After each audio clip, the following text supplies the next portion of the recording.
Hello everyone. तो कैसे हो सभी लोग। काफ़ी समय बाद मैं लॉन्ग वीडियो बना रहा हूँ एंड भाई ट्रस्ट मी, अगर ये वीडियो आपने पूरी देख ली ना भाई टांगे कांप जाएंगी, इतनी हॉरर है। तो स्टोरी पूरी सुनना और हो सके तो रात में ही देखना ये वीडियो। ये इंसिडेंट 1990 के आसपास का है।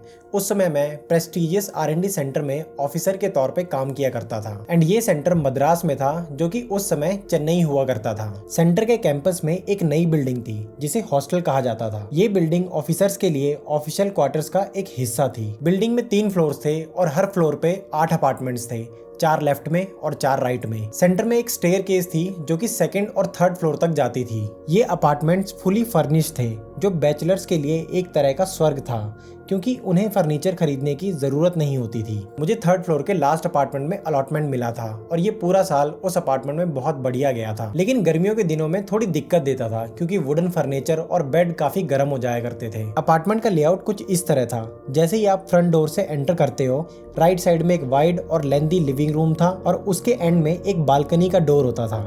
लेफ्ट साइड में एक किचन था, उसके बाद एक बाथरूम और सबसे एंड में एक सिंगल बेडरूम। बेडरूम में जाते ही सामने वाली दीवार पे एक बड़ी सी अलमारी थी, जिसके लकड़ी के दरवाजे थे और वो दीवार का 3/4 हिस्सा कवर करते थे। ये अरेंजमेंट हर अपार्टमेंट में सेम था, चाहे वो ग्राउंड फ्लोर पर हो या फर्स्ट फ्लोर पर। उस थर्ड फ्लोर के लास्ट अपार्टमेंट में मैं लगभग 2 साल बैचलर के रूप में रहा। शादी के बाद भी मैं वहीं रहने लगा, क्योंकि अपार्टमेंट पहले से ही फर्निश्ड थे और मेरी वाइफ को लगा कि एक छोटी फैमिली के लिए ये कमरा परफेक्ट रहेगा। शादी के कुछ महीने बाद मेरी सास हमारे घर कुछ दिन रहने आई। ये गर्मियों का समय था और उस समय बिजली भी काफी जाया करती थी। जब बिजली चली जाया करती थी तब हम या तो पीछे वाली बालकनी में बैठा करते थे या तो सामने वाले दरवाजे के बाहर कॉरिडोर था, वहां बैठ जाया करते थे। एक इंपॉर्टेंट बात है कि अपार्टमेंट का डिजाइन कुछ इस तरीके से था कि सिर्फ हम एंटर फ्रंट डोर से ही कर सकते थे और कोई भी डोर बाहर जाने के लिए नहीं था। और अगर बालकनी का दरवाजा बंद कर दें तो एग्जिट के लिए सिर्फ फ्रंट डोर से ही आ सकते थे। ग्राउंड फ्लोर के अपार्टमेंट में, जो कि बिल्कुल हमारे नीचे था, एक आर्मी ऑफिसर अपनी वाइफ और छोटी बेटी के साथ रहते थे। उस समय उनके घर में उनकी वाइफ, एक बेटी और 2-3 रिलेटिव्स रह रहे थे, जो कि नॉर्थ इंडिया से आए थे। एक दिन ऐसा हुआ कि वाइफ के हस्बैंड को ऑफिशियल काम के लिए कुछ दिन के लिए आउट ऑफ टाउन जाना पड़ा, तो उनके घर में सिर्फ उनकी वाइफ, बेटी और रिलेटिव्स थे। बाकी अपार्टमेंट में मेरे कुछ क्लोज फ्रेंड थे, जो कि कुछ बैचलर थे और कईयों की शादी हो चुकी थी। हम सब एक दूसरे के घर फ्रिक्वेंटली विजिट करते थे और छोटी पार्टीज भी करते थे।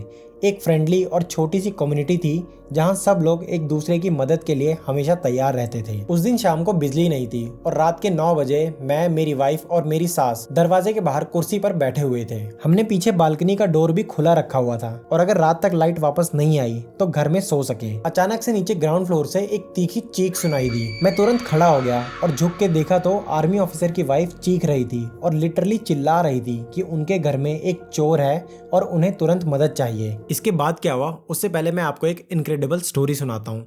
मेरा एक फ्रेंड था जिसने पिछले 6 महीनों में अपनी पूरी लाइफ बदल डाली। पहले उसके पास बिल्कुल पैसे नहीं होते थे, लाइक वो काफी गरीब था एंड जो बेसिक चीजें होती थी वो भी वो अफोर्ड नहीं कर पाता था। और हम में से भी कई लोग हैं जो अपनी लाइफ में स्ट्रगल कर रहे हैं, लेकिन अब वो नई गाड़ियां खरीदता है, नए अपार्टमेंट्स खरीदता है, लग्जरी ब्रांड के क्लोथ्स पहनता है और इवन कि वो अब हर महीने ट्रिप्स भी प्लान करता है। ये कुछ फोटो हैं जब वो गरीब हुआ करता था और अब वो अच्छे खासे पैसे कमा रहा है और आप डिफरेंस भी देख सकते हो। मैं हैरान रह गया ये सब देख के कि उसने इतना कुछ कैसे अचीव कर लिया। मैंने उसे डायरेक्ट इंस्टाग्राम पे मैसेज किया और उसने अपने टेलीग्राम चैनल का मुझे लिंक सेंड कर दिया। और आपको कोई स्पेशल स्किल्स की भी जरूरत नहीं है और ना ही कोई ह्यूज इन्वेस्टमेंट की। तो ये बंदा अपने चैनल पर बताता है कि इसने कैसे शुरू करा और क्या क्या स्टेप्स लिए। इसी के साथ साथ ये रियल केसेस भी शेयर करता है एंड मोस्ट इंपॉर्टेंटली ये बहुत ही क्लियर एडवाइस देता है, जो कि सबको समझ में आ जाए और सारे रिपीट कर सके। मैं तो ऑलरेडी साइन अप कर चुका हूँ, क्योंकि ये सुपर ऑनेस्ट और समझने में इजी है। तो अगर आप भी अपनी लाइफ को बदलना चाहते हैं या फिर जानना चाहते हैं कि ये सब इसने कैसे करा, तो आपको चैनल का लिंक डिस्क्रिप्शन में मिल जाएगा, जाके अभी सब्सक्राइब करो। और अभी ऑडियंस कम है तो आपके पास अपॉर्चुनिटी है अपने क्वेश्चंस पर्सनली पूछने की।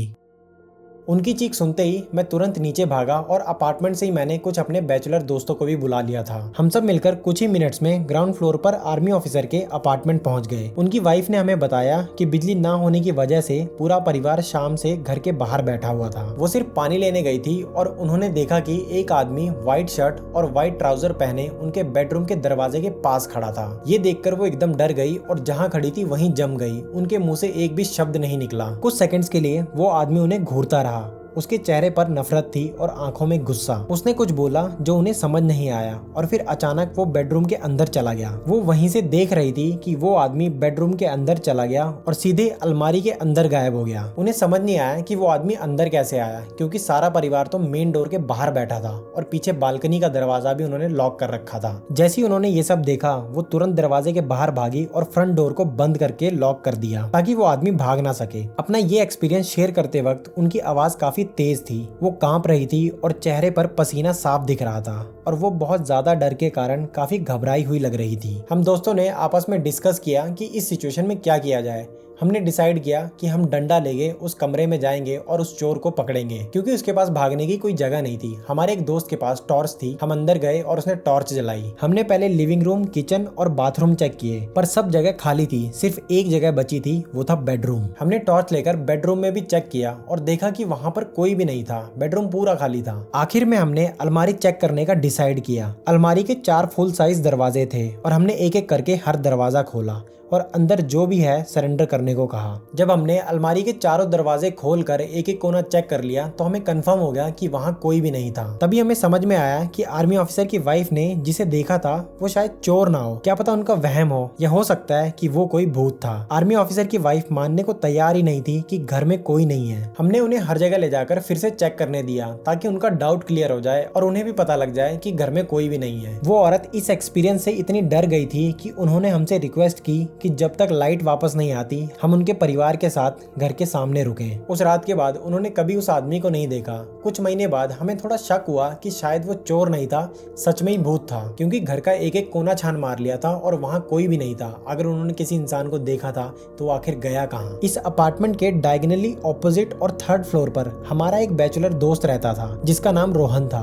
रोहन एक बहुत अच्छा इंसान था, बॉडी बिल्डिंग का शौक रखता था और अपने बॉडी पर काफी फक्र करता था। वो रेगुलर जिम जाता था और अपने बाइसेप्स दिखाकर हमें शो ऑफ भी करा करता था। रोहन की एक खास बात थी कि उन्हें इन सब चीजों से डर नहीं लगता था, भूत प्रेत इन सब से। वो इस अपार्टमेंट में करीब 2 साल तक अकेला रहा था और इस दौरान कभी कोई अजीब इंसिडेंट उसके साथ नहीं हुआ था। लेकिन ऊपर बताए गए इंसिडेंट के कुछ महीने बाद एक रात 2 बजे के आसपास रोहन अचानक अपने अपार्टमेंट से भाग कर आया और अपने सामने वाले अपार्टमेंट के दरवाजे पर जोर जोर से नॉक करने लगा। वो अपार्टमेंट हमारे दोस्त बल्लू का ही था। बल्लू रात में सो रहा था और वो रोहन को देखकर हैरान रह गया, क्योंकि वो इतनी रात को चिल्लाते हुए हेल्प मांग रहा था। बल्लू ने दरवाजा खोला और देखा कि रोहन का चेहरा डर के मारे सफेद पड़ गया था। वो कांप रहा था और पूरा पसीने से भीग गया था।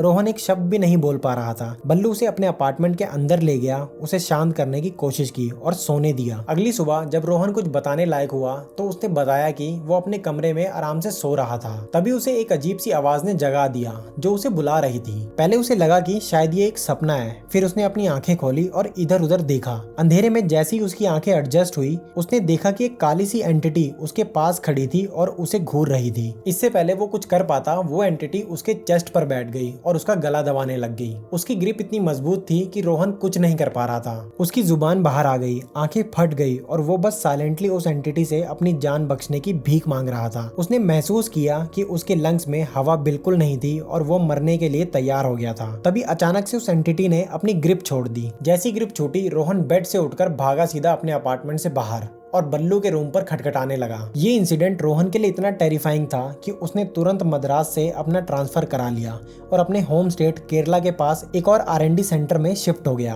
जब हमने अगले दिन रोहन की कहानी सुनी तो हम ये सोचने पे मजबूर हो गए कि जो रोहन ने एंटिटी देखी थी वही आर्मी ऑफिसर की वाइफ ने भी देखी थी। इस इंसिडेंट के बाद रोहन तो यहाँ से जा चुका था एंड उसके जाने के बाद यहाँ पर ऐसा हादसा कभी नहीं हुआ। लेकिन लोगों के बीच थोड़ा बहुत डर था, वो भी समय के साथ साथ खत्म हो गया और वो एंटिटी कभी वापस नहीं आई। सो गाइस, ये थी आज की स्टोरी। आशा करता हूँ आपको ये स्टोरी पसंद आई होगी। जब मैंने पढ़ा था ना भाई, मुझे ये स्टोरी बहुत ज्यादा इंटरेस्टिंग लगी थी एंड मैंने सोचा कि ये तो मैं जरूर कवर करूंगा। और हाँ, अगर आपके पास भी कोई रियल हॉरर स्टोरी है तो भाई मैं मेल ID डिस्क्रिप्शन में दे दूंगा, आप लोग वहां पर अपनी स्टोरी जरूर शेयर करना और मैं पूरी कोशिश करूंगा कि मैं उन्हें कवर करूँ। सो इसी के साथ मिलते हैं नेक्स्ट वीडियो में, तब तक के लिए बाय।